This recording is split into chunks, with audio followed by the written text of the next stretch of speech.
Hello and welcome back to another episode of the Pat Podcast. This is episode 9, I believe. I have to say I believe because there's actually been recordings that I've done and I haven't released them, and so it kind of screwed up my order, so I'm not sure, but this is technically episode 9. Welcome back. I'm very happy to have you here.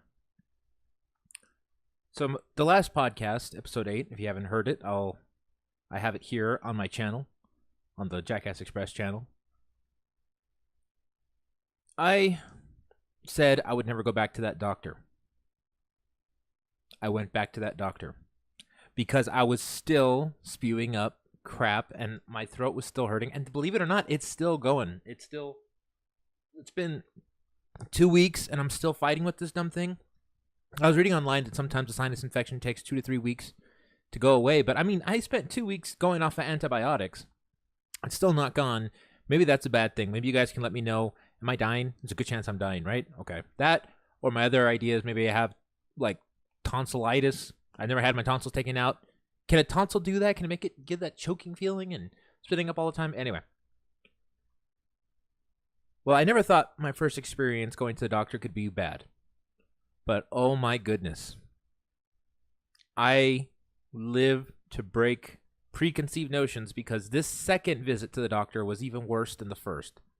With the exception of maybe a few things, I could not believe how bad it was. Maybe I was under the impression, I was ready to concede my points and say, the last time I went, I wasn't being fair.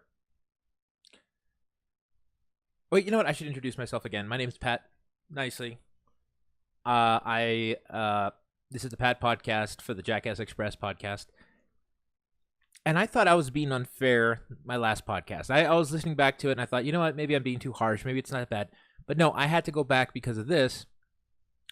And my first experience, I want to tell you, is with booking the appointment.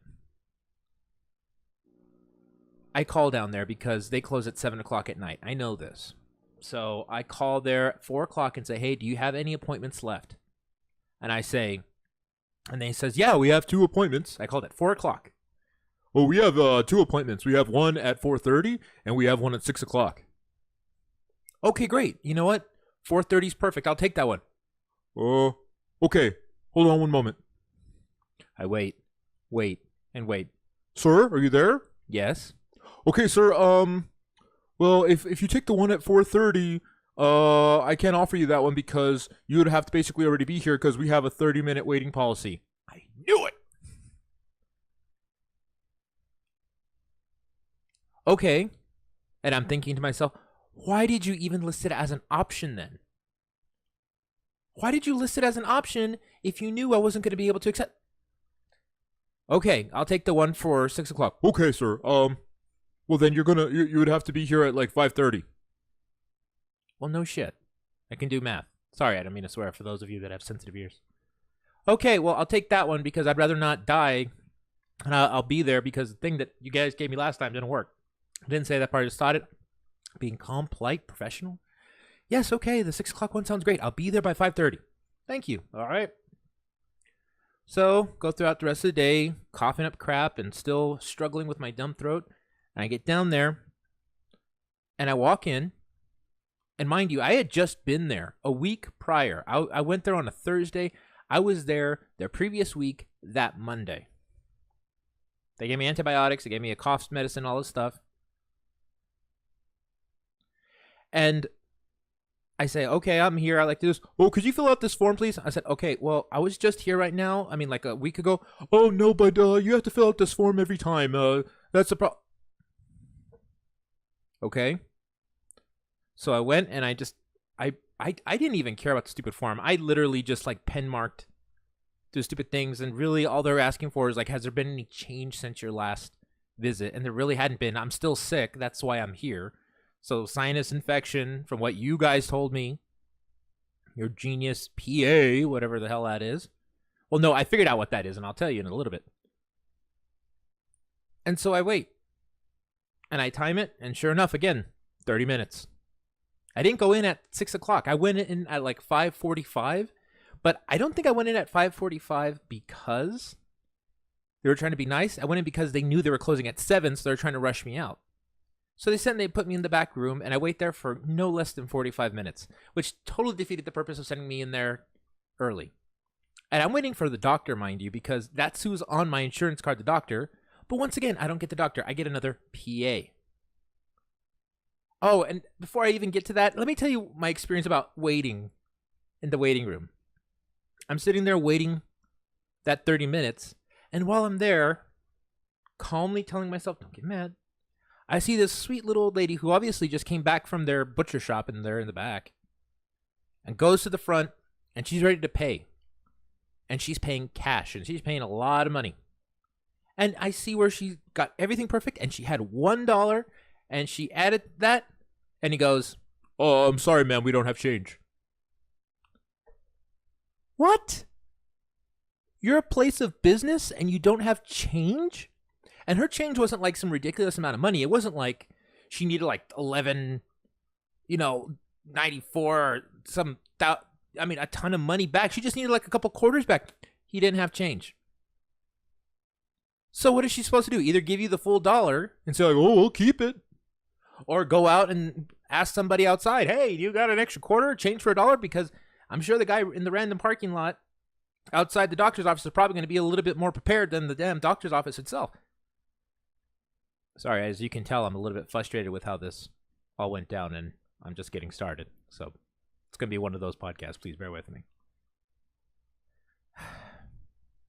And so she comes in after having counted the coins in her car, from what I can assume, and pennies and dimes and nickels it out until she gives him the exact amount. And then this poor little lady, who obviously was still sick, had to walk out like that. And I'm thinking, God, dog it, what is wrong with these people? And then I look up, and I'm in the waiting room with everybody else who's sick, and everybody's coughing, and including me. And I see a sign up that says, "Please be courteous to your fellow people. Don't cough or sneeze openly. Cover your mouth. Or please," it says, "please take a mask." Like one of those, little hospital masks that you sometimes wear. Okay, cool. They're offering masks for people to wear so that they don't cough on other people. That's wonderful. I look. There's no masks. None of them. There's like two signs, and both one says, "Please take a mask." There's no masks there. So their own rule, they don't even have the thing that they said that they're going to tell you to do. The only thing that they needed next to their other sign that says it's a 30-minute mandatory waiting period should have been another sign that says, "I'm sorry, we don't have change because we're not a real business. We're just a make-believe place." Yet I'm there because I didn't know any better, and I picked him as my primary before I went there. Now I know better. And no, I'm not the type of person that's going to call them out or say their name, because you know what? I believe life has a way of coming back to people like that. I really do. So I'm going to let that sort it out. I don't need to call them out because it's going to happen to them all on their own. They're going to put themselves out of business. They don't need my help. And so I go into the back without my mask. They weigh me again to remind me how fat I am. And I go and I sit in the room, and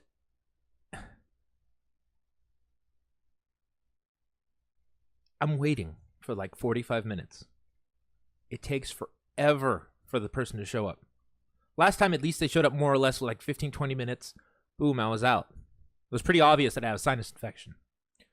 I'm waiting. The nurse comes in. Nurse takes my measurements. She takes all the health questions, blood pressure, all that stuff. I explained to her, yeah, I came here last week. I had a sinus infection.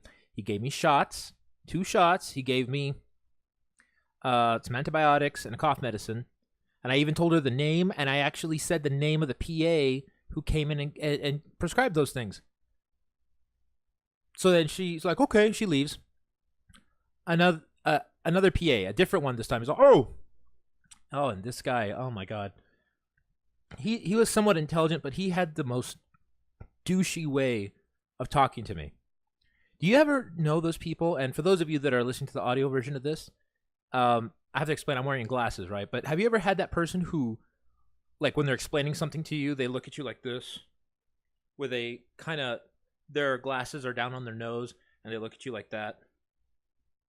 And it's just that in my life, teachers that I've had, whenever they want to give you the condescending look, they do that, where they look down and they stare at you like this.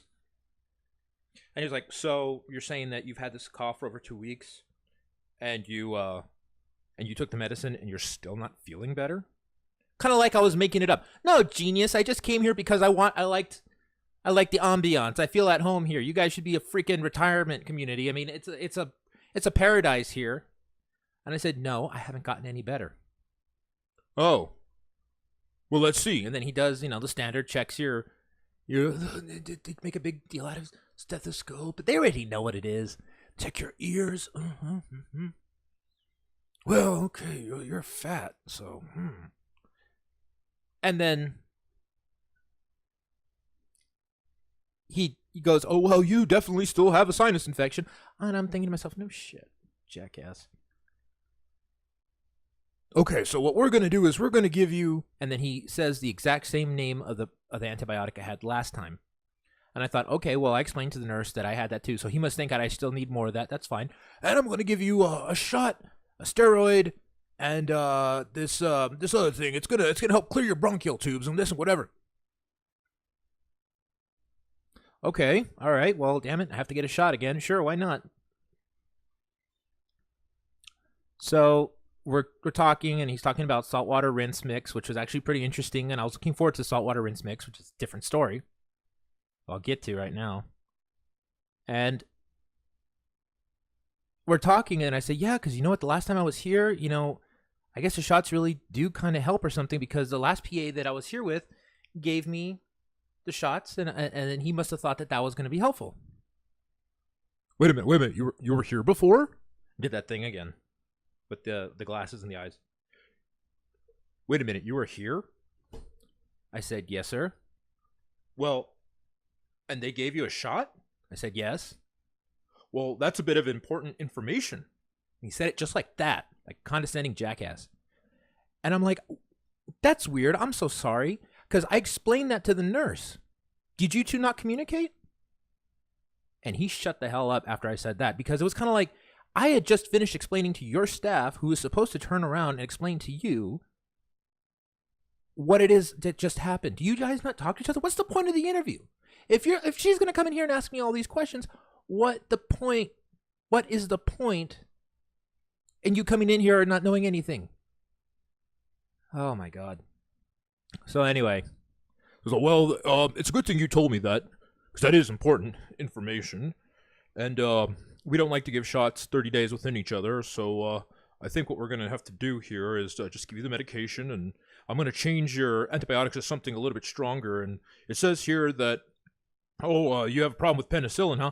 Well, the other doctor told me that it might be mold, so he wasn't too concerned about it." "Well, I don't want to take any chances." I guess the other doctor had no problem with almost killing me because he wanted to take a chance that I could have been allergic to penicillin. I haven't been diagnosed with being allergic to penicillin, but I have had bad reactions to blue cheese, and my father's been hospitalized because he had penicillin when he was a kid. So I kind of have a good idea that I might have at least an allergy, and it is a wise idea not to take a chance. And in the past, I've explained this to medical professionals, and they've given me medication with the understanding that I was supposedly allergic to penicillin, and the things they gave me actually worked, whereas opposed to Dr. Dumbass with his glasses on his nose, and it didn't work, and I'm still bloody sick. So I don't know what's happening. And this guy gives me this other medicine, and I'm like, okay, fine. He goes, "All right, well, we're going to go ahead and prescribe you this new stuff here, and you'll be fine, and let me look at you stupid again, and you'll be fine." I'm like, whatever, get me out of here. I want to go home now. He says, "I'm going to go get you a saltwater recipe that I made myself." I'm like, "Yeah, sure, I bet. And I'll be back." Okay, so he leaves. And I'm waiting. And I'm waiting. And I'm waiting. And I can hear the nurses out in the hallway, because it's almost time for them to leave, remember? And I hear one of them say, "Is there anybody in one of the rooms? Is there somebody in that room?" Are you kidding me? They forgot that I was in there? And then I hear the door knocks. Comes in. "Oh, well, you can leave, sir. You're all done." I'm like, "Oh, I'm sorry. I thought the doctor wanted to come back, or the PA." Which, by the way, okay, apparently PA stands for physician's assistant. Because we all know that when you're sick, they always tell you, go to the physician's assistant. They don't tell you go to the doctor. They say, go to the physician's assistant, right? And I had to look up what PA actually meant.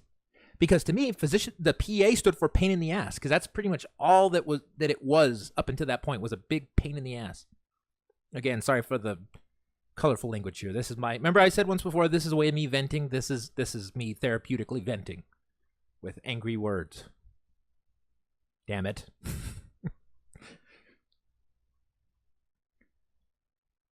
And we're waiting, and I'm like, okay, so the doctor, see, I keep giving him a raise. The PA said he would be back, and he never came back. And he never told the nurses that I was still in there, because they were asking why I was in there, and then they asked me to leave. And when I left, I didn't have my prescription. Thankfully, he sent over the prescription to, the Walgreens. And because of what happened the time before with the medicine that didn't work, I met my deductible, and I was able to get it for pretty inexpensive. So, hey, that was all right. At least something good's coming out of that. But then, since then, I've been on this regimen, which I found out one of the medications he gave me was essentially an allergy medicine. So that's his way of saying that, oh, well, he doesn't know what this is, but in case it's an allergy like I thought it was, he'll take care of it. Which it must not have been an allergy, because I still bloody have it. And I've been taking that stupid medication for this long, and I took the other antibiotic, and I'm still like this. So, great job, geniuses. Great job. And I changed my physician, my primary, on my health insurance as fast as I could from the previous time, but it won't kick in till next month. So I was stuck with having to go to these guys again. I didn't have a choice unless I wanted to pay like an unnecessary amount of money. But I kid you not, man. This was just like, oh my gosh. It literally felt like I went to a place where all they did was search Google for ideas and they give you stuff and act like condescending jerks. I could wear a white coat and be a condescending jerk too. Anybody could. And, oh man, these guys are just, irks me. Sorry about this. I don't mean to be so upset, but I mean, that's what this is about, right? I'm complaining. And who knows? Maybe there's someone in the medical field who can set me straight, who can leave a comment or something and be like, hey, you know what? These guys are under a lot of stress all day long, and then you come in there. And by the way, I was extremely polite and extremely courteous and not condescending, except for that crack about saying, well, I did tell the nurse about it, and him catching himself thinking, oh, shoot, yeah, I should have probably talked to the nurse. I was a very forgiving individual. I usually am. I don't like conflict. It doesn't become me. It's not who I am. And that brings me to my next topic that I want to talk about, which was this whole experience taught me something. And I wonder if this is what they mean about life kind of teaching you lessons and why people become jaded. Because I'm not jaded. I don't think. Not yet, anyway. I'm getting there. Not quite. But I'm typically the type of person that believes that I want to be a good person. I want to make a positive impact in the world. I want to change things for the better. I want to help people do good things and not quickly blame them when they make mistakes. Sounds hypocritical of me saying that after just that last story, right? I'm not going to say that I won't call them out for their dumb things and recognize them. I'll forgive them, but I won't forget what they did. Well, that's not the same thing. If you forgive them, you would forget now. Because then you don't make a stupid decision twice. So yeah, I forgive them, and I'm not going to spend my time worried about it, but I'm never going to go back to that person again, if I can help it. But then you watch, next week I'm going to come back and say, I win again! And I'll have another great story. I should just go, because it gives me material to talk about. I really should. Ugh, I'm so mad. Anyway, but it made me realize something. I spent a great deal of my adulthood, especially after becoming a father, trying to teach myself, I can't be a jerk. I can't be a bad person. I can't be a mean person. I can't be an impatient person. I have to be a good, patient, loving, God-fearing person. Not to be confused with, a fake person, but I gotta try. I gotta give people a break. I shouldn't be calling people jerks and stuff. That's my mentality. And for the longest time, I always put on that happy face of, oh, how are you? It's good to see you. Yes, I hope you had a great day. And, oh, that poor individual, he's driving. He must have had a bad day. Oh, that poor doctor, he must not make enough money. I bet you he has to pay back school loans. Oh, poor guy. Yeah, that's my job. And I realized a lot of stress in my life came from me pretending to be somebody that I'm not. Trying to be a nice person who never gets angry. As you can tell from the beginning of this podcast, my default mode is pretty much angry. I don't mean for it to be, but it is. I get annoyed very easily, and I don't know why. Maybe I'm a highly anxious person. Maybe I have problems with most people, and it's not that I dislike people, but I run into the occasional idiot. Not saying that I'm perfect, but I'm talking about the extra person who goes out of their way to be an idiot. And it makes me wonder, why am I trying so badly not to get angry at them? To me, being angry is almost a release. And yeah, it doesn't give me the right to chew them out. It doesn't give me the right to belittle them. It doesn't give me the right to say anything. But it's okay to let myself feel angry, and I think that's what I've been doing wrong. I haven't allowed myself to feel angry about things that I've come across, so I hold that frustration inside, and what does that do? That ends up eating away at me, and then it ends up making me probably do things I shouldn't be doing. But I was explaining this to my wife, where I feel like it's easier for me to be an angry person and a cynical person who knows when to hold back than forcing myself to try to be a sweet, gushy, happy-go-lucky, friendly, warm, nothing's ever wrong with the world person, and then get mad at myself every time I get angry about things that are clearly stupid. I actually think that there's a purpose that we get angry. The good Lord knew what he was doing when he gave us anger. It's a vent. It's kind of like an engine, or it's kind of like with a computer. They tell you to put it in an area so that, it doesn't overheat. And I think what happens is that when we get angry and we get this frustration, if we don't have an outlet, a productive outlet, a good, safe, productive outlet. I'm not talking about doing anything wrong or dumb or evil. I'm talking about just healthy, getting it out.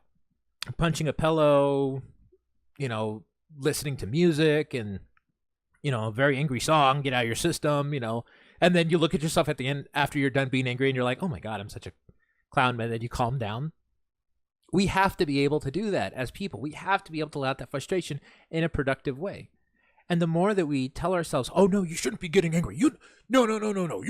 You need to stop being so angry at everybody. You're always upset and you're criticizing people. You think something's wrong with you because you get angry, but anger is a natural human emotion. Just like being angry, just like being happy or sad or worried or scared or feared. And every single one of those emotions has a purpose. You shouldn't always act on those emotions. But it makes sense that when you're frustrated, you get angry and you want to lash out. It's just like teaching yourself to lash out at things that are productive. Maybe a workout. That's probably the best one that I should probably take better advice from. So that next time I go to the doctor and they weigh me, at least I'm not disappointed in myself by that. Oh, that fat guy with a sinus infection is back, but hey, he's not so fat this time. That'd be great. But it's looking for reasons to be angry in a positive way and let it go. And I've learned what I do now when I'm angry, I work. Because, man, something about working, editing, or making a podcast like right now, this is a great example of that thing. And I work really hard when I'm angry. I don't know why. It's because I have that anger and that energy, and I get so much work done. And by the time I'm done, I'm like, oh, man, I should be angry all the time. Got to go make sure I get some blood pressure medication so I don't get myself a heart attack. But shoot. Being angry is actually a productive thing, and who would have thought? So, yeah, my revelation, I don't know if this is true for everybody. I'm not a professional.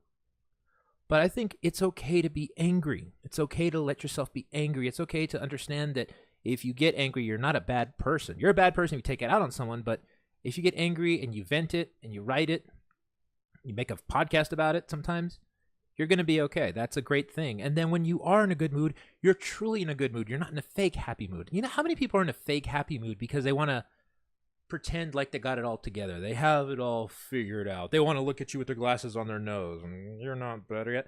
Douchebags.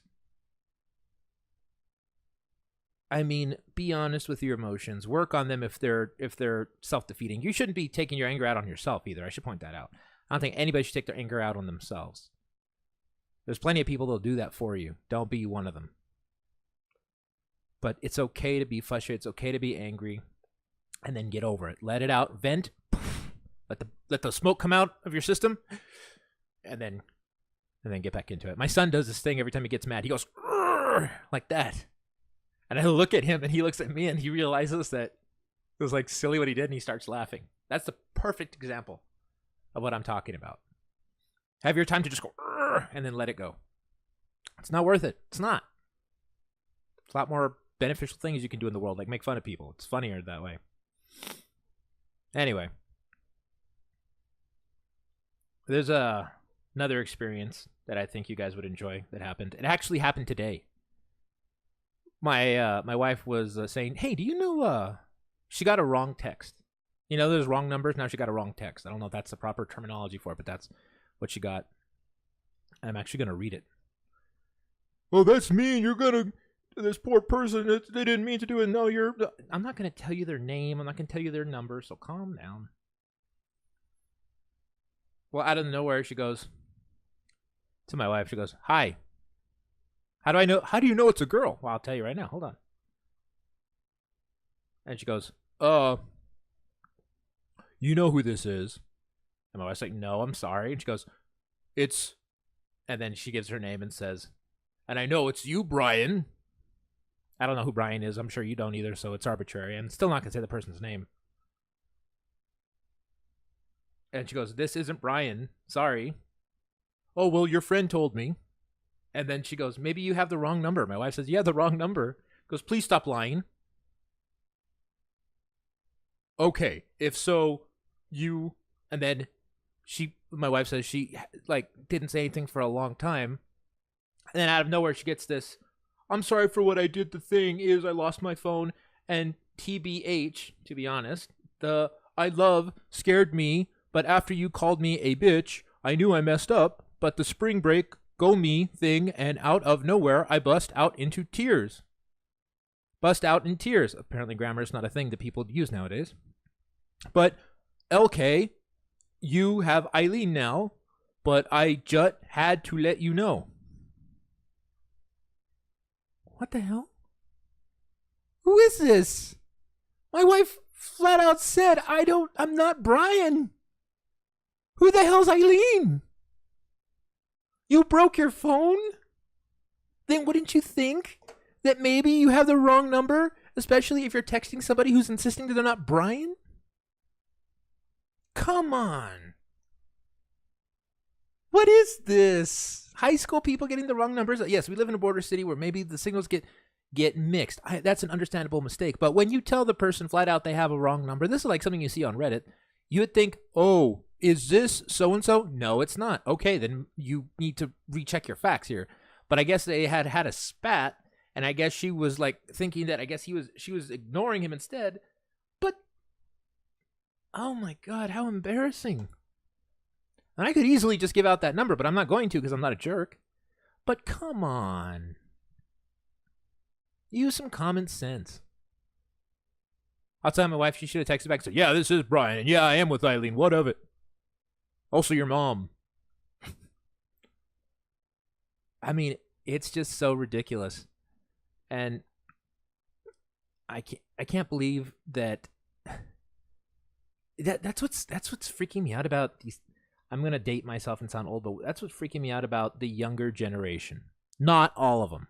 There are some insanely intelligent younger people out there, vastly more successful and intelligent than me, and they deserve every bit of it because holy crap, they know what they're doing. They're ambitious, they're entrepreneurial. They don't even realize they're entrepreneurial, and they're making tens of thousands of dollars, and they're just kids. Good for them. Good for them. But there's other ones that are just so dumb. And I don't really feel like they're doing it intentionally. They're what I like to call dangerously naive. You know what a dangerously naive person is? A dangerously naive person is somebody who assumes that they know what's happening and nobody else should get in their way when they're trying to figure it out. It's kind of like when they're driving. You can tell when it's a kid because whenever they're driving like this, like they have their mouth open, they're like, but they go and they make all these crazy turns and things. And I think that's part of the reason why I worry about driving so much is because I see these people who don't look like they have any thought in their head whatsoever. and they're just trying to plow through the road. And I'm like, oh my God, this person's going to kill someone. It happened to me today. Nobody knows how to do a bloody roundabout. So sure enough, I come to the yield sign and I see another car coming, and I can tell, I looked at the driver and I could tell just from the expression on their face that they didn't know what they were doing. And sure enough, went right through. No yield whatsoever. No, nothing. It was just go. It's a selfish, dumb, ignorant mentality, entitled mentality. And not only younger people have this. I've seen some entitled adults who are trying to act like kids that are just as dangerously naive, and it's frustrating. Sorry, I'm still complaining, aren't I? This is the Complain Podcast. I'm going to call it the Complaint Department for this episode, because holy cow. And, it doesn't take a lot to be courteous to somebody. It doesn't take a lot to try to be, understanding with somebody else. It just, be aware of your surroundings. Don't think that you're the only one there. A lot of people, they're in a bad mood. I get it. We all have rough days. I'm having a rough couple of weeks. But imagine if I've been sick for like a month now, and I've gone to the doctor twice, and I've paid expensive medications, expensive, stupid doctor fees, dealt with incompetent, really rude and condescending jerk doctor, not even doctors, PAs, pain in the asses. And I could take all that frustration and take it out on my coworkers, take it out on my clients, take it out on you guys. I could take it out on anybody, but I don't. And you know why? Because I have maturity. Most of us have maturity, and they realize that even if you're upset, that doesn't give you the right to take it out on anybody else or demand something of somebody else that you have no right to demand of them. What a world we would be in if people could learn how to get angry productively into themselves and not walk around with a chip on their shoulder. How great would that be? Learn to laugh at yourself. Learn to laugh at life. I mean, that's one of the slogans we're working on here at the Jackass Express. Learn to laugh at life and yourself. Don't take yourself so seriously, because if you can learn to laugh at life, life problems go away. And they really do. It's funny. It's terrible that I had to go through that stuff, and I was frustrated at the time, but now I can laugh at it instead of holding it in. And that's what a lot of people, they take out their frustrations and they walk around and they make mistakes and they act like, oh, I'm going to drive angry, and if anybody gets in my way, well, that's their fault because I'm in a bad mood. Well, those are the people that end up on the 9 o'clock news, like smeared on the pavement, and then you get the other person that comes and says, oh, little Johnny was going to be a PA one day, and now it's all over. No, it's little Johnny was driving like a dumbass, and you know it. Get your emotions in check. Get angry. Allow yourself to get angry, but do it productively and away from things that are dangerous, and don't be selfish. That's all you got to do to live a happy life. Don't be selfish. Laugh at life. Learn to laugh at yourself. Don't take yourself so seriously. I'm not saying don't stand up for yourself and don't stand for what you believe in, but do it with the right reasons. Don't go into something emotional. It's very important. Anyway, I'm sorry. I'm wasting so much of your time. Doggone it. I'm here just complaining again. Thank you for watching the Pat Podcast. I really do appreciate it. You know what? We have a Patreon now. After I've basically scolded everybody for like 10 minutes. I'm not scolding anybody. I was just reinventing. We have a Patreon now at patreon.com/JackassExpress, where we have tiers where you can go and you can get a shout out on here. You get access to additional episodes of the podcast, backer-only episodes of the podcast. I'm sure you're very excited to get that extra 15 minutes. It is actually funny. We just had a backer-only cast, our first one for the Jackass Express, and it was actually very funny, and I was very excited to be a part of it. The guys, I think, had a good time. It brought them to life in a way. They're like, what are we doing? We're recording a what? And also, whenever there's behind-the-scenes action, you'll get alerted and you'll know. And you'll be able to hang out with us, and we can complain together. You can come to us and we'll share war stories, and I'm sure it'll be great. So please check us out on Facebook, facebook.com/JackassExpress. Yes, they're data mining your information, but what are you going to do? You already knew that, so just come over there and like us, and we'll work at it from there. Failing that, we're on Twitter, at Jackass Express. Our YouTube page, user/Jackass Express, or just type us into the search and you'll find our logo, and we're there. We'd love a subscribe. We're trying to get up to that 1,000. and the 4,000 watch hours, and we know that we can do it. We know that there's plenty of other jackasses out there just like us. You can do it. And you'll get to hear more stories of me going off the rail and getting mad at people who make a ton more money than me, but are horribly incompetent. So thank you once again for listening. Consider subscribing, consider donating to our Patreon, and we will see you. Oh, remember, learn to laugh at life, laugh at yourself, and don't take yourself too seriously. Thank you, and farewell.